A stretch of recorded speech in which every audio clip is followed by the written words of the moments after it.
ආයිබෝවන් මගේ රත්තරන් දුවේ පුතේ අද දවසේ මම කතා කරනවා පහ ශ්‍රේණියේ පරිසරය ආශ්‍රිත ක්‍රියාකාරකම් විෂයෙහි 4 වෙනි තේමාව අප අවට සත්තු. හොඳයි. අපි මුලින්ම සතුන් බිහිවන ආකාරය අනුව කාණ්ඩ දෙකක් යටතේ වර්ග කර සාකච්ඡා කරමු. පැටව් ලෙස බිහිවන සතුන් හා බිත්තර වලින් බිහිවන සතුන් විදිහට අපි මේ කාණ්ඩ දෙක බලමු. පැටව් ලෙස බිහිවන සතුන් අපි හඳුන්වනවා ශීරපයි සතුන්. එසේත් නොමැතිනම් කිරිබී වැඩෙන සතුන් විදිහට. අපි ඔවුන්ට උදාහරණ කීපයක් විදිහට පූසා, බල්ලා, නරියා, අලියා, මුවා, කොටියා, සිංහයා, ලේනා, තල්මසා, මීයා, වලහා, වවුලා, ගවයා, වඳුරා, හාවා, මුගටියා, කබල්ලෑවා, ඌරා, බූරුවා, ඩොල්ෆින්, ඔරන්හොටන්, උණහපුලුවා වැනි සතුන් උදාහරණ විදිහට දක්වන්න පුළුවන්. හොඳයි. දැන් අපි ඊළඟට බලමු බිත්තර වලින් බිහිවන සතුන්. බිත්තර වලින් බිහිවන සතුන් කෘමි සතුන්, උරගයන්, පක්ෂී. අපි මුලින්ම කතා කරමු කෘමි සතුන්. කෘමි සතුන්ට උදාහරණ ලෙස මීමැස්සා, මඳුරුවා, බත්කූරා, කැරපොත්තා, වේයා, උකුණා, කඩියා, ගෙමැස්සා, දිමියා, කාවා. මේ සතුන් බිහිවන්නේ බිත්තර මගින්. ඊළඟට උරගයන්ද බිත්තර මගින් බිහි වෙනවා. උරගයන්ට උදාහරණ විදිහට කටුස්සා, තලගොයා, සිකනලා, නයා, ඉබ්බා, හූනා, කැස්බෑවා, කිඹුලා, පිඹුරා, කබරයා, ඇහැටුල්ලා, ගැරඬියා වැනි සතුන් දක්වන්න පුළුවන්. පක්ෂීන්ද බිහිවන්නේ බිත්තර වලින්. පක්ෂීන්ට උදාහරණ ලෙස ගිරවා, මයිනා, දෙමලිච්චා, කුකුලා, මොනරා, කපුටා, හංසයා, තාරාවා වැනි සතුන් දක්වන්න පුළුවන්. හොඳයි. එහෙමනම් අපි ඉගෙන ගත්තා සතුන් බිහිවන ක්‍රම දෙකක් තිබෙනවා. එක ක්‍රමයක් පැටව් ලෙස බිහි වෙනවා. ඔවුන් අපි හඳුන්වනවා ශීරපායි සතුන් විදිහට. එසේත් නැත්නම් කිරිබී වැඩන සතුන් විදිහට. තවත් සත්ත්ව කාණ්ඩයක් අපි කතා කරා බිත්තර වලින් බිහිවන සතුන්. ඔවුන් කෘමි සතුන්, උරගයන්, පක්ෂීන් විදිහට.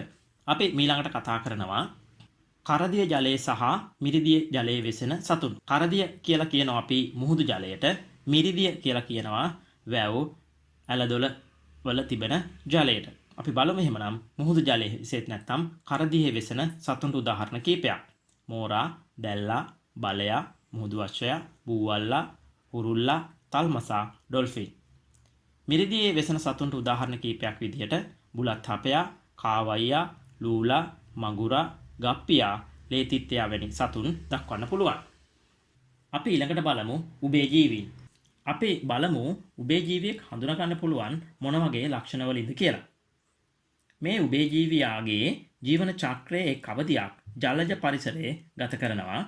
කොරපතු නොමැති තුනී සෙවලමය සමක් උභය ජීවියෙක්ට තිබෙනවා. බොහෝ උභය ජීවීන් සංචාරණය සඳහා ගාත්‍රා තිබෙනවා. ඒ කියන්නේ ඇවිදින්න පාද යොදා ගන්නවා. ශ්වසනය සඳහා පෙනහැලි, තෙත සම හෝ මුඛය මගින් කරනු ලබනවා.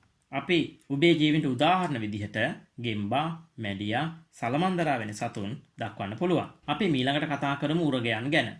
අපි මුලින්ම බලමු උරගයෙක් හඳුනා ගන්න පුළුවන් මොන වගේ ලක්ෂණ වලින්ද කියලා. උරගයෙක්ට කොරළ සහිත වියලි සමක් තිබෙනවා.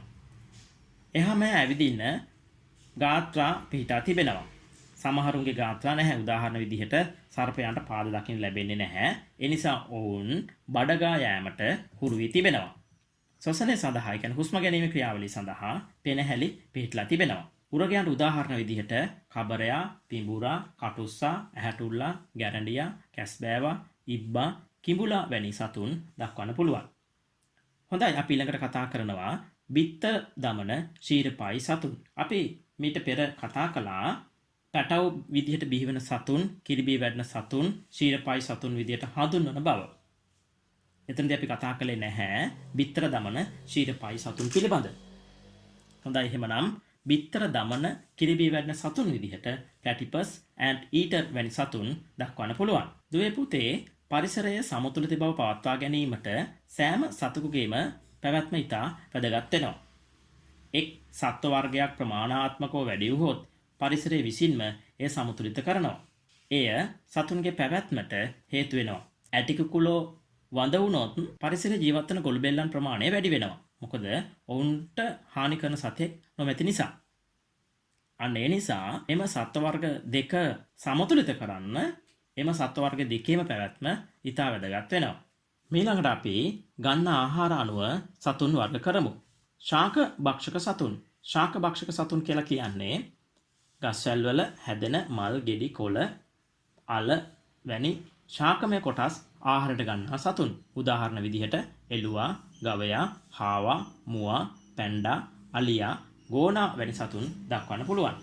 සතුන්ගේ මාංශමය කොටස් පමණක් ආහාරයට ගන්නා සතුන් මාංශ භක්ෂක සතුන් විදිහට අපි හඳුන්වනවා. උදාහරණ විදිහට බත්කූරා, නරියා, කොටියා, සිංහයා, රාජලියා, උකුස්සා, බකමූණා, ඇටිකුකුලා වැනි සතුන් මාංශ භක්ෂක සතුන් විදිහට දක්වන්න පුළුවන්.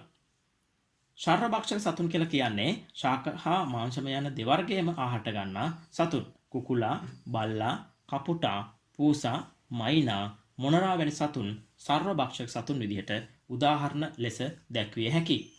මිනිසාගේ විවිධ ක්‍රියාකාරකම් නිසා ශාක හා සත්ත්ව කොට්ටාසයන්ට විවිධ හානි සිද්ධ වෙනවා. දැන් අපි ඒ ගැන කතා බහ කරමු. ගස් කැපීම, කැලෑ එලිපෙහෙලි කිරීම නිසා වනාන්තරවලට ලොකු හානියක් සිදු වෙනවා වගේම සතුන්ට ජීවත් වීමට පරිසරය අහිමි වීමක්ද සිදු වෙනවා.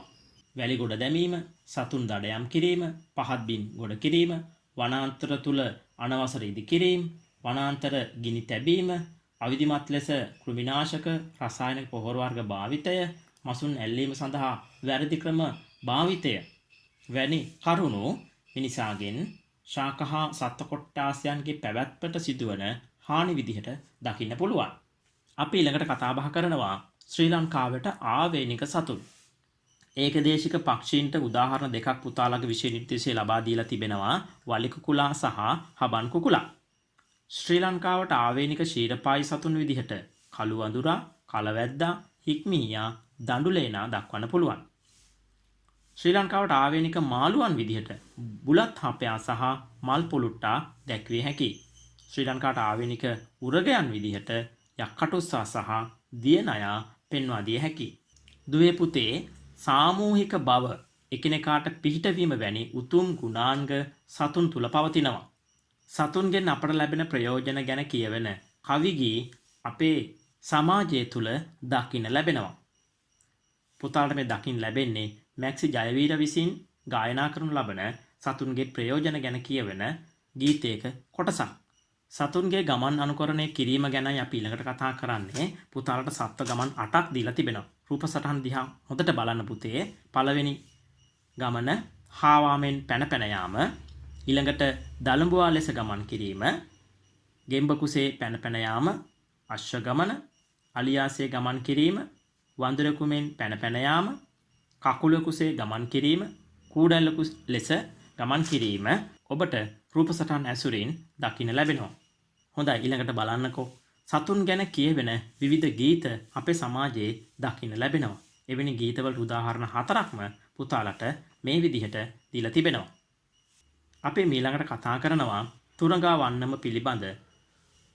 තුරඟා යනුවෙන් අදහස් කරන්නේ අශ්වයා සිදුවත් කුමරුගේ අභිනිෂ්ක්‍රමණයේ ඇසුරෙන් සකස් වී ඇති ගමන් විලාසය තුරඟා වන්නමෙන් දකින්න ලැබෙනවා. හාවාගේ ගමන් විලාසය ගැන කියවන වන්නමක් විදිහට මුසලඩි වන්නම දකින්න ලැබෙනවා. හොඳයි, අද දවසේ අපි කතා කරා 5 ශ්‍රේණියේ දූල පුතාලාගේ පරිසරය ආශ්‍රිත ක්‍රියාකාරකම් විෂයෙහි 4 වෙනි තේමාව අප අවට සතු. අපි තවත් දවසක මේ වගේ ලස්සන පරිසරයේ පාඩමකින් මුණ ගැහෙමු.